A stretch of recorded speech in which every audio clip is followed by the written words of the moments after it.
புண்ணியவளன் sir, நீங்க எப்படி பாக்குறீங்க இந்த விஷயத்தை? 2 புள்ளிய மதிவாணன் வைக்கிறார். ஒன்று, திமுகவை கட்சி ரீதியாக உடைக்கிறது, ஆட்சி அதாவது அரசியல் ரீதியாக தனிமைப்படுத்துதல். 2 புள்ளியை செயல்படுத்துறாரா? என்ன எக்ஸிகியூஷன் ப்ராசஸ்ல விஜய் இருக்கிறார்? இல்ல, அடிப்படையில் நீங்க பார்க்கும் பொழுது அதிமுகவை கரைப்பது, திமுகவை பலவீனப்படுத்துவது பொலிட்டிக்கலாக. அதிமுகவை கரைப்பது அப்படின்னா அந்த கரைவது தங்களிடம் வந்து சேர வேண்டும் என்பதுதான் அவங்களுடைய வெல் டிஃபைன்டு டார்கெட்டாக இருக்குது. இதுக்கான வழிமுறைகள் வெவ்வேறாக இருக்குது. நீ இங்கே தலைப்பு தொட்டதில் தான் நான் வரணும்னு நினைக்கிறேன். அதிமுக குறித்து ஏன் அந்த தலைவர்கள் வாய் திறக்க மறுக்கிறார்கள், சாரசாரையாக போகிறாங்களே ஏன் கேட்கலன்னு திரும்ப அவர்கள் கேட்டார். அது ஃபேக்சுவலி சரியான எனக்கு கேள்வி இருக்குது. குறைஞ்சது 5 முனையாக அதிமுக ரிப்ளை பண்ணிக்கிட்டு இருக்கு. ஓஎஸ் மணியன் யார், அதிமுகவில் தானே இருக்காரு, அவர் ரியாக்ட் பண்ணுறாரு. கேபி முனுசாமி இன்னைக்கு கொடுத்த ப்ரெஸ் மீட்டு ஆதவ அர்ஜுனா அவர்கள் இதுக்கப்புறம் அதிமுக தாவேகா இணைப்புனா சட்டப்படி நடவடிக்கை எடுப்போம்னு பேசியிருக்காரு. அவர் அதை தாண்டி பேசிய பொலிட்டிக்கல் அந்த வார்த்தைகளை நான் பதிவு பண்ண வேண்டாம்னு நினைக்கிறேன். ஆர்பி உதயகுமார் தினசரி காலையில் ஒரு வீடியோ, இந்த அரசுக்கு எதிரான வீடியோவாக விமர்சனங்களாக இருக்கிறது. அக்ரி கிருஷ்ணமூர்த்தி அவர் பல முனைகளில் பேசுறாரு, பிரஸ் மீட் கொடுக்குறாரு. ஒரு படி கூடுதலாக போய் இன்பதுரை 356 கொண்டு வந்து ஆட்சியை கலைக்கணும்னே கேட்டுட்டாரு. இவர்கள் எல்லாம் அதிமுக தலைவர்கள் இல்லையா? அவங்க இந்த அரசின் மீதான விமர்சன பார்வையை வைக்கலையா? எங்கிருந்து டாக்டர் திரும்ப அந்த புள்ளிக்கு வந்தாருன்னு இருக்கு. வெறும் பிரஸ் மீட் மட்டும் தானா? ஆளுநரை இதுவரை 3 முறை சந்தித்து புகார்களை கொடுத்திருக்கிறார்கள். மே 14ஆம் தேதி விப்பை ஏத்துக்கல, அந்த 25 பேர் வாக்களித்த போது விப்பை ஏத்துக்கலன்னு ஒரு விஷயத்தை சபாநாயகர் சொன்ன போது அவர் அப்படி முடிவு பண்ண முடியாது, நீங்க அவருக்கு ஏற்றுக்கொள்ள உத்தரவிடணும்னு சிவசேனா ஜட்ஜ்மெண்ட்டை கோட் பண்ணி ஆளுநரை சந்திச்சாங்க. மே 30ஆம் தேதி 4 பேர் ராஜினாமாவை ஏற்றுக்கொண்டதை மறுபரிசீலனை செய்ய சொல்லணும், அவங்க மேல டிஸ்குவாலிஃபிகேஷன் பெண்டிங் இருக்குன்னு சந்திச்சாங்க. நேற்றைக்கு போய் சந்தித்து இருக்கிறார்கள். ஆளுநரின் மூலமாக அங்க கொடுக்கக்கூடிய கம்ப்ளைண்ட் ரெப்ரசன்டேஷன் அதிமுக செஞ்சிருக்கு. 2. மூன்றாவது, நீதிமன்றத்தில் வழக்கு தொடுக்கப்பட்டிருக்கிறது. உயர் நீதிமன்றத்தில் ஒரு வழக்கறிஞர் ஒரு உச்சநீதிமன்றம் போய் அதை தள்ளுபடி செஞ்சதல்ல, அது ரொம்ப பிளைனான வேகா இருக்குன்னு உச்சநீதிமன்ற தலைமை நீதிபதி தள்ளுபடி செஞ்சதல்ல. இவர் போட்ட வழக்கில் 2 ஹியரிங் முடிஞ்சிருக்கு.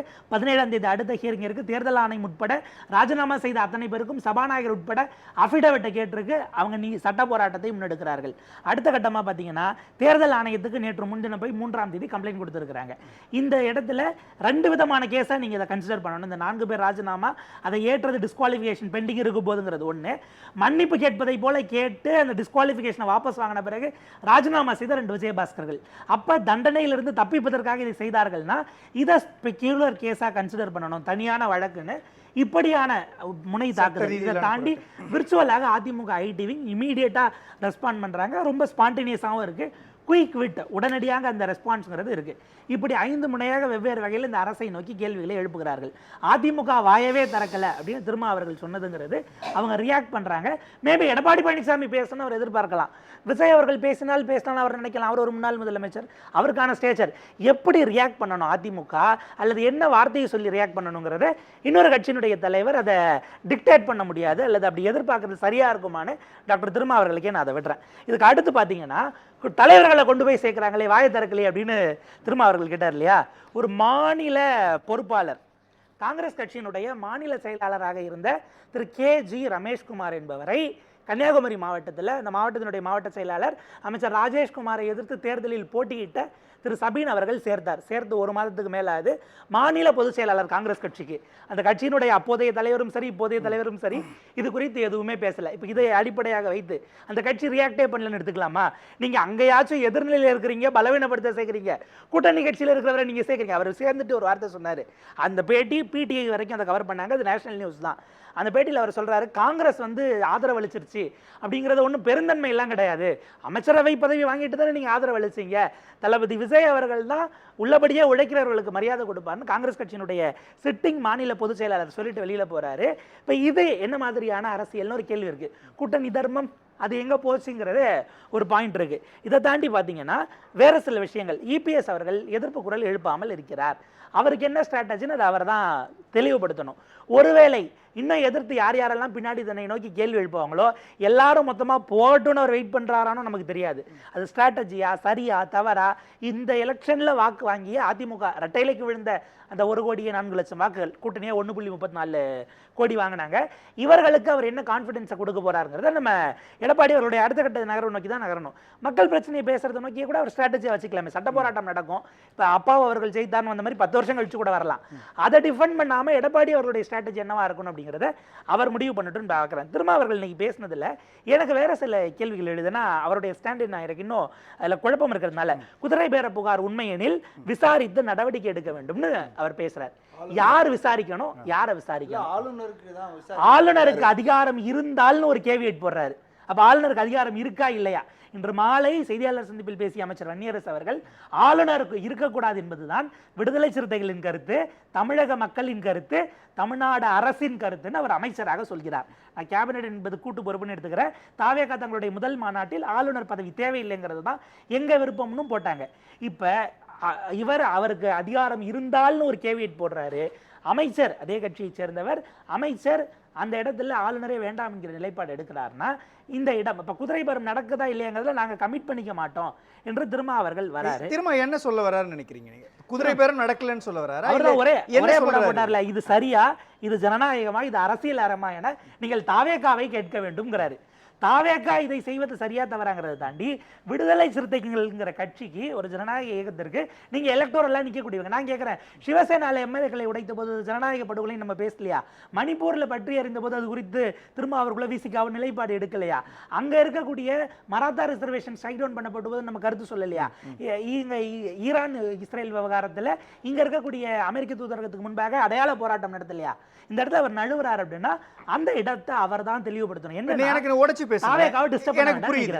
இப்ப எனக்கு புரியுது. இப்ப தாவேகா ஏதோ ஒரு விஷயத்தை செஞ்சுக்கிட்டு இருக்குது, செயல்படுத்திட்டு இருக்குது. அதை சேஃப்கார்ட் பண்றாரு திருமாவளவன். அப்போ தாவேகா எதை செய்கிற முயற்சி பண்ணுது, எந்த புள்ளியில திருமாவளவன் அதை சேஃப் பண்றாரு? நம்ம எல்லாத்த விடவும் அவங்களுக்கு தாவேகா என்ன செய்கிறதுங்கிறது ரொம்ப நல்லா தெரியும். ஏன்னா அவ்வளவு அரசியல் அனுபவம் கொண்டவர்கள் தான். இப்ப என்னன்னா, இந்த அரசாங்கம் நான் ஆரம்பத்துல இருந்து ஒரு மாதமா சொல்லிக்கிட்டு இருந்தேன், இந்த கூட்டணி கட்சிகளாக போனவர்கள் அல்லது இப்போது இருக்கக்கூடிய தாவேகா கூட்டணி கட்சிகளை கேடயமாக பயன்படுத்துகிறார்கள் அப்படின்னு. அது திமுகவை எதிர்ப்பதற்காகவும் எடுத்துக்கலாம், பாஜக எதிர்ப்பு சொல்லலைன்னா அதான் அமைச்சர் பேசிட்டாரு, அதுதான் இங்க பாருங்க கூட்டணி கட்சிகள் பேசிட்டாங்களே, முதலமைச்சர் ஏன் தனியாக கருத்து சொல்லுங்கிற இடத்துக்கு ஒரு படி மேல போய் நாங்கள் கவசமாக இருப்போம்னு இன்னைக்கு ஐயா வைகோ அவர்கள் சொல்லிட்டாங்க. இவங்க இருக்கக்கூடிய இடம் என்பது இந்த கூட்டணியை விட்டு வெளியேறினால் அடுத்த கட்டமாக அடுத்த 5 ஆண்டுக்கான அரசியல், அதை தாண்டி அரசியல் தாவேகாவோடு பயணித்தால் தங்களுக்கு லாபமாக இருக்கும்னு பொலிட்டிக்கல் கால்குலேஷன்ஸ் இருக்கிறது. இவங்க நம்ம யோசிச்சுக்க வேண்டியது, 9 ஆண்டுகளாக கொள்கை கூட்டணின்னு சொன்னதை யார் யாரெல்லாம் நம்பினாங்களோ, நம்பினவங்க அடடே இதை நம்பி தொலைச்சிட்டோமே, நம்பி ஏமாந்துருக்கமேனு அவங்க நம்ம பல்பு வாங்கிட்டோன்னு யோசிக்க வேண்டியதானே தவிர இது அதை தாண்டியதாக இல்லை. இந்த அரசை உங்களுக்கு பார்த்தீங்கன்னா அடுத்தடுத்து பல விஷயங்கள்ல இந்த அரசு நிலைப்பாட்டை எடுக்காது. இதே மாணிக்கம் தாகூர் அவர்கள் ஒரு மாதத்திற்கு முன்பாக 100 நாள் வேலை திட்டத்தினால் தமிழ்நாடு வஞ்சிக்கப்படுகிறது அவர் போட்ட போஸ்ட் இன்னமும் இருக்கு. 4000 கோடி கூடுதல் நிதி சுமைன்னு அதை இந்த அரசு ஏற்று அரசுதழில் கொண்டு வராங்க. அவர் அந்த இடத்துல கருத்து சொல்றாரானா இல்ல. இப்ப இவர்களுக்கு என்னன்னா அடுத்த கட்ட இப்ப இந்த தேர்தலில் வாக்கு வங்கியை இழந்திருப்பது திமுக அதிமுக மட்டுமல்ல, இவர்களோடு பயணித்த கூட்டணி கட்சிகளும் தான். அப்ப அடுத்த கட்டமா மறுகட்டமைப்பு பண்ணணும்னா எதிர்கட்சியாக இருந்து, ஏற்கனவே தாவேகா முதலிடத்துல இருக்கு, திமுக 2ஆம் இடம், அதிமுக 3ஆம் இடம்.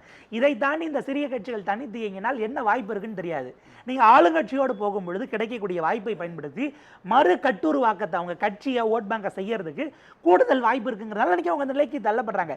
நான் சொல்றது அரசியல் ரீதியாக இந்த நிலைப்பாட்டை அந்தந்த எதிர்நிலையில் இருக்கிறவங்க விமர்சிச்சுட்டு போறாங்க. நான் இப்படி புரிஞ்சுக்கவா, திமுக கூட்டணியில் கடந்த காலத்தில் இருந்த இடதுசாரிகள், விசிக, காங்கிரஸ் எல்லாருமே இனிமேல் அவங்களுடைய வாக்கு வங்கி இழந்துட்டாங்க, தாவேகாவின் மூலமாக அவங்களுடைய வாக்கு வங்கி உயர்த்திக்கலாம் அப்படின்ட்டு கால்குலேஷன்ல போறாங்க. இன்னொரு புள்ளியில கடந்த காலங்களில் அதிமுகவை கடுமையாக விமர்சித்தவர்கள், சி விஜயபாஸ்கர்லேருந்து எம்ஆர் விஜயபாஸ்கர்லேருந்து யார் யாரெல்லாம் விமர்சிச்சாங்களோ அவங்களும் இன்னைக்கு தாவேகாக்குள்ள இருக்கிறாங்க. அவங்களோடும் பயணிக்க வேண்டிய இருக்கும். இப்போ இந்த சூழல்ல எல்லாரும் அவரவர்களுடைய ஆதாயத்திற்காக ஒரு அணி அமைத்து திமுக அதிமுகவை பலகீனப்படுத்துறாங்களா? இவங்க அடிப்படையில் அத்தனை பேரும் அரசியல்வாதிகள் என்பதைத்தான் இந்த நிகழ்வின் மூலமாக காட்டியிருக்கிறார்கள். நீங்க சார்கிட்ட கேட்டீங்க, அதுக்கு நான் பதில் சொல்ல முயற்சி செய்கிறேன். அதிமுகவை கரைப்பதன் மூலமா அல்லது தாவேகாவுக்கு போறதுனால பாஜக அதை எப்படி ரசிக்கும்னு கேட்டீங்க. அவங்களுடைய இலக்கு திமுக அதிமுக 2 பேர்ல ஒருவரை நாக் அவுட் பண்ணணும். ஒரே பஞ்சில் 2 பேரையும் பண்ண முடியாது. அதை நம்ம தான் பண்ணணும்னு அவசியம் இல்லை. நம்மளால முடியாததை இன்னொருத்தர் செய்தால் தூக்கி கொண்டாடக்கூடிய இடத்திற்கும் போகக்கூடியது தான் பாஜக. அதிமுக இன்றைக்கு 3ஆம் இடத்துக்கு போனதை பாஜக மிக நிச்சயமாக ரசிக்கிறது. அதிமுக பலவீனப்படுவதை, ஏன்னா திமுக அதிமுகவுக்கான அந்த கோரை நம்ம எரோட் பண்ணுவதை விடவும் தத்துவார்த்த அடித்தளம் அல்லது ஒரு ஸ்ட்ராங் கிராஸ் ரூட் இல்லாம வரவங்க, நான் சொல்றது வாக்காளர்களாக கிராஸ் ரூட் இல்லை, தத்துவார்த்த ரீதியில ஒரு கிராஸ் ரூட் ஏதோ ஒரு புள்ளியில். இப்போ உதாரணத்திற்கு நீங்க ஜெகன்மோகன் ரெட்டியையும் ஆம் ஆத்மி அரவிந்த் கெஜ்ரிவாலையும் எடுத்துக்கோங்க. ஐடியாலஜிக்கலாக அவங்க பாஜகவை எதிர்த்தவர்கள் அல்ல. ஊழல் என்கிற புள்ளி ஜெகன்மோகன் அவர் பாதிக்கப்பட்டார் என்று காங்கிரஸையும் எதிர்த்து பாஜகவுடன் நான் விலகி நிற்கிறேன் என்கிற புள்ளியில் அவர் எடுத்தார். இப்படியானவர்கள் வரும் பொழுது ஒரு டேர்மோ 2 டேர்முக்கு பிறகு அவர்களை பாஜக ரிப்ளேஸ் பண்ணுறது அவங்களுக்கு எளிமையாக இருந்தது. ஆனால் திமுக அதிமுகன்னும் போது அவங்களுக்கு சில வேல்யூஸ் இருக்கு. தமிழ்நாடு சார்ந்து தத்துவார்த்த ரீதியிலாக அந்த நிலையிலிருந்து பாஜகவை எதிர்ப்பார்கள். அரசியல் ரீதியிலாம் தேவைப்பட்டால் இணக்கமாகவும் போவாங்க, அது வேற. ஆனால் அந்த எல்லையை தாண்டி நேரடி உறவு என்றாலும் ஒரு புள்ளியில் சில அந்த காமன் மினிமம் ப்ரோக்ராம்ங்கிற இடத்துக்கு 2 பேரும் நகர வாய்ப்பு இருக்கு. தவேகா போன்ற ஒரு ஃபோர்ஸ் வரும்போது நாளை தாமதமானாலும் அவங்கள ரிப்ளேஸ் பண்றது ஒப்பீட்டளவில் இவங்க 2 பேரை தோற்கடிப்பதை விடவும் பாஜக அந்த இடத்துல அவங்களோ அல்லது நாளைக்கு அண்ணாமலை அவர்கள் கொண்டு வரக்கூடிய கட்சியோ திமுக அதிமுகவை பலகீனப்படுத்தி தாவேகா வந்திருக்குது. எதிர்காலத்துல தாவேகாவை பலகீனப்படுத்தி பாஜக அதனுடைய அஜெண்டாவை செட் பண்ணணும்னு சொல்றீங்களா? தாவேகா ஒன்று அவங்களா வருவாங்க, இல்ல இந்த தமிழ்நாட்டுக்குள்ள அவங்களுக்கான வளர்ச்சி என்பது அவங்க 2 பேர் இருந்ததோட இது பாசிபிள்னு பாக்குறாங்க. நீங்க இந்த புள்ளி எப்படி பாருங்களேன். இப்ப அண்ணா காங்கிரஸ் கட்சியை வீழ்த்திட்டு வந்தாரு அப்படின்பொழுது அண்ணாவிலிருந்து உருவாகின திமுகவை பிரிச்சுட்டு எம்ஜிஆர் வராரு. அப்ப திமுக வெர்சஸ் அதிமுகன்னு ஒரு களம் மாறுற மாதிரி இனிமேல் தாவேகா வெர்சஸ் திமுகன்னு ஒரு களம் உருவாக்கப்பட்டுச்சுன்னா அப்ப காங்கிரஸும் உள்ள வர முடியாது, பாஜகவும் உள்ள வர முடியாது இல்லையா? மீண்டும் ஒரு 70 ஆண்டுகளை பாஜக உள்ள வர முடியாத ஒரு சூழல் உருவாக்குவாங்கல்ல, ஏன் அந்த லாஜிக் புள்ளி நடக்காது? பாஜக நேரடியாக பாஜக என்கிற அவர்களின் முகத்தோடு தான் வர வேண்டும் என்பது கிடையாது இல்ல. அவங்களுக்கு அந்த அந்த ஒரு நிலைப்பாடே கிடையாது இல்ல. நீங்க ரொம்ப ஓப்பனா சொல்றாருங்க. கடந்த காலத்துல ஜெகன்மோகன் ரெட்டி எங்களோட அமைப்புகளில் பயணித்தவர் தான். ஒரு ஏபிவிபியில் இருந்தார் நினைக்கிறேன், கல்லூரி காலத்தில் ஆக்டிவ் மெம்பரா.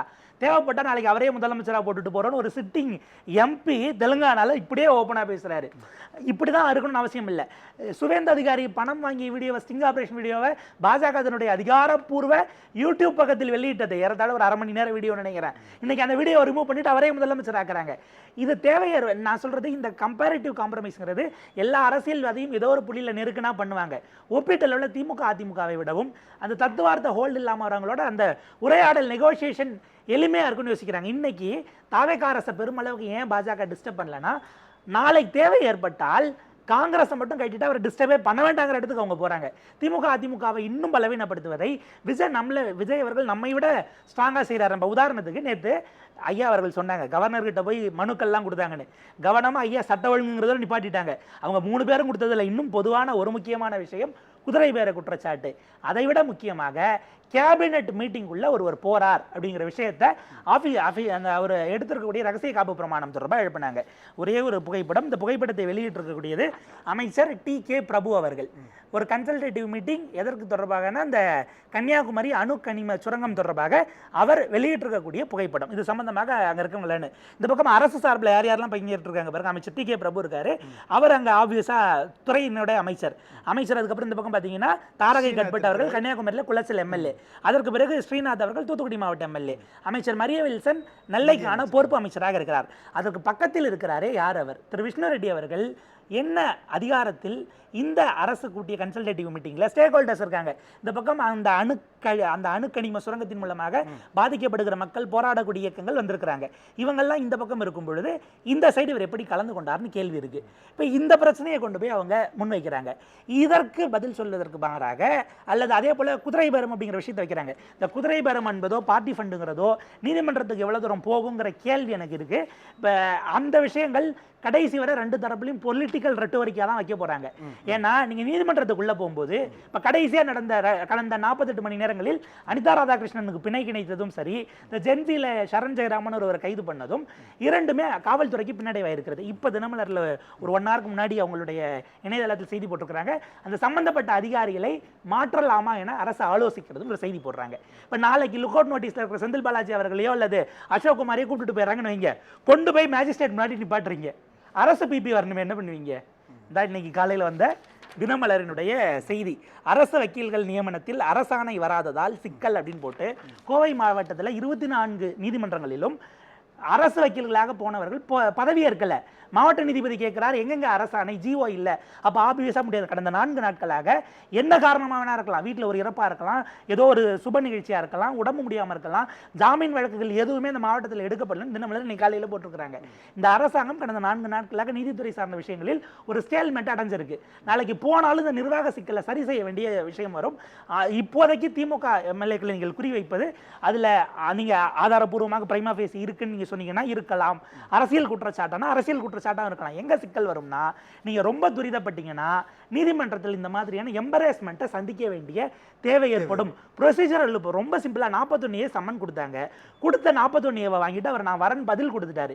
அப்ப நீங்க விசாரணைக்கு ஒத்துழைக்க மறுக்கலன்னு சொல்ல முடியாது. அவர் ஃபார்முலா பண்ண பிறகு நீங்க அவரை கைது பண்றீங்க. ஆக்சுவலா நீங்க பொலிட்டிக்கல் ரீதியில கூர்மையா இருந்தா என்ன பண்ணிருப்பீங்கன்னா, முன்ஜாமீன் ரத்து பண்ண பிறகும் கூட முன்ஜாமீனை மறுத்துட்டாங்க.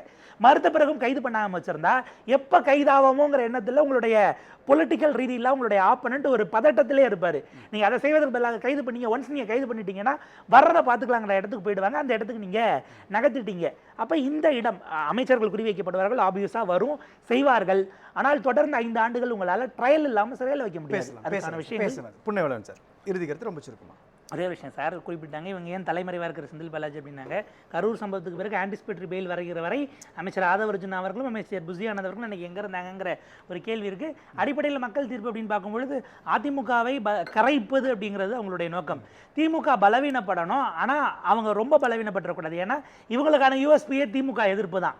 ஸோ அது அதிமுகவினுடைய கரைச்சலும் திமுகவினுடைய பலவீனம் தனிமைப்படுத்துதல் அப்படிங்கிறத நோக்கி தான் அடுத்த 5 ஆண்டுகள் அவங்களுடைய ஒவ்வொரு திட்டமும் இருக்கும் நம்ம பார்க்கலாம். நன்றி சார்.